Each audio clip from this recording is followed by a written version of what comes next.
According to the National Crime Records Bureau, that is NCRB report, the number of agricultural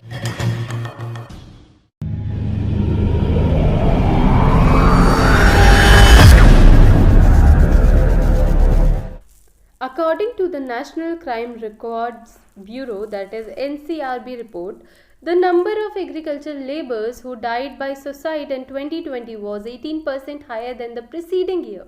But suicides among land-owning farmers decreased slightly during the pandemic year.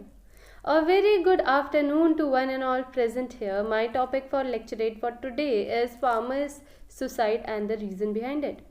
So, talking about what the reason for the agrarian distress. So, first will be when compared to other developing economies, India's agriculture heavily depend on monsoon, limited crop diversification to a great extent. Thus, risk including whether a weak monsoon or even a delayed monsoon, poor soil fertility, pests, and plant diseases anything are the major causes for the agrarian distress in India. Further, climate change and global warming causes frequent events of drought and flood which further add to their woes. So that is the main reason behind it.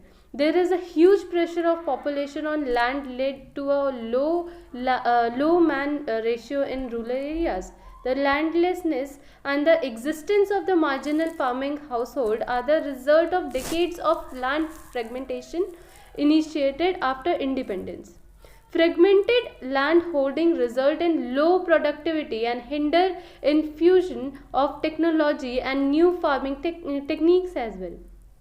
The landless or marginal farmers lack the resources to either buy or lease infrastructure to compensate for the scarcity of land, and they also lack adequate access to institutional finance. Talking about the rising agriculture costs, so despite subsidies or power, fertilizers, etc., input cost have been rising faster than sale price, sequencing the meager income of small farmers and driving them into debt.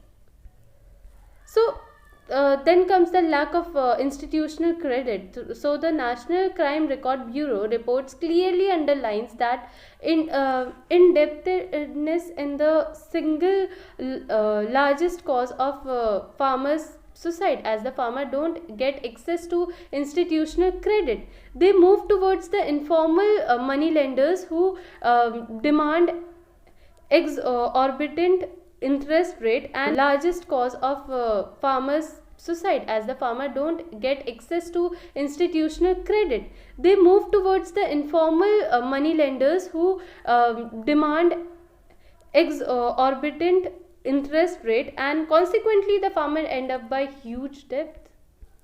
Then comes the problem with MSP, government procurement at the minimum support price.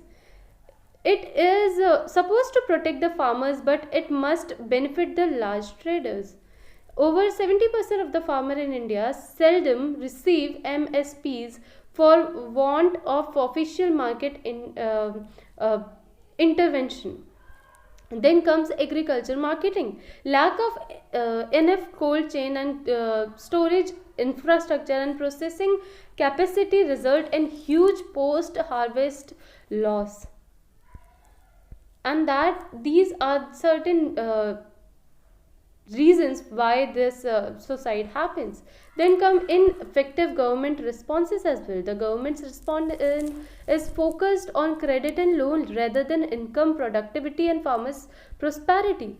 So these are the things. Now talking about what are the measures taken by the government. So first will be the recently the central government has taken various measures like the PM Fasal Bima Yojana, PM Krishi Sinchai Yojana, Electronic National Agriculture Market, Soil Health Card, neem coated urea, etc. Agriculture is a major component of priority sector lending, and the target for banking lending to agriculture has been revised upwards every year.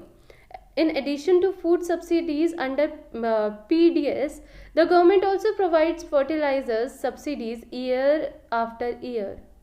So that is it.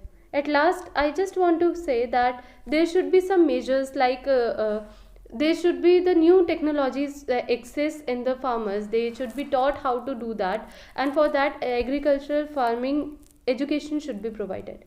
Thank you.